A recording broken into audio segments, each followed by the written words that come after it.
felt the Holy Spirit say to him what would happen if you would pray during those hours instead of watching the late show. Talked it over with his wife the next morning, and they decided to put their TV up for sale. If it was the Lord's will and sold in 30 minutes, they would sell it. At the 29th minute, the phone rang. Buyer came and got the television. 2 weeks and 2 days later, this young preacher was in his study praying in the late night. His wife and children were with the grandfolks out of town. His eyes fell on February 24th, 1958 edition of Life magazine. Felt the Spirit say to him, pick that up. But I can't, I'm supposed to be praying. Pick it up. Lord, he said, if there's anything you want to show me, please show me. Picked it up, and on pages 30 and 31, he saw an ink drawing of 7 members of the Dragon Gang that had killed 15-year-old Michael Farmer, a polio victim, stabbed him repeatedly, rubbed their hands through his blood, and then run their own hands through their hair. Said, we messed him real good. Felt the Lord say to this young pastor, go help those boys. Next night he goes to his Wednesday night service, tells his congregation they take an offering. Thursday he travels 350 miles to a city he had never been to, New York City. Walks into the courtroom on Friday morning, tries to get the attention of the judge.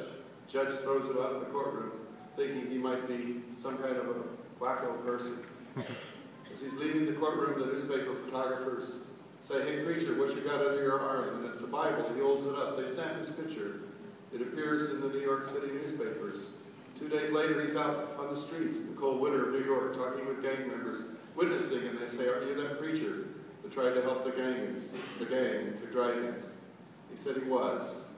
And that was the beginning of Teen Challenge Ministry. You know the story of David Wilkerson.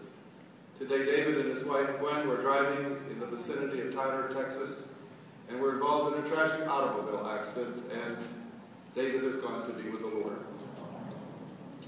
Gwen is in the hospital, and it is believed that her injuries are not life-threatening.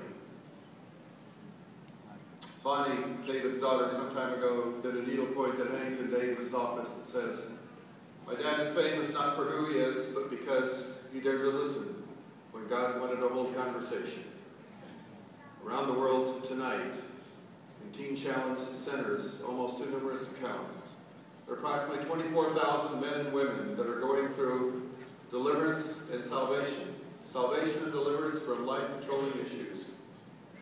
And hundreds of thousands of people have come into the kingdom because this 26-year-old preacher in 1958 listened to the voice of the Spirit. And today, he's in the presence of Jesus. Because Jesus has said to him today what was just said to us in the song, come unto me. So we want to take a moment and express gratitude for a life that has been so well lived and to pray for his family. Would you join me in standing?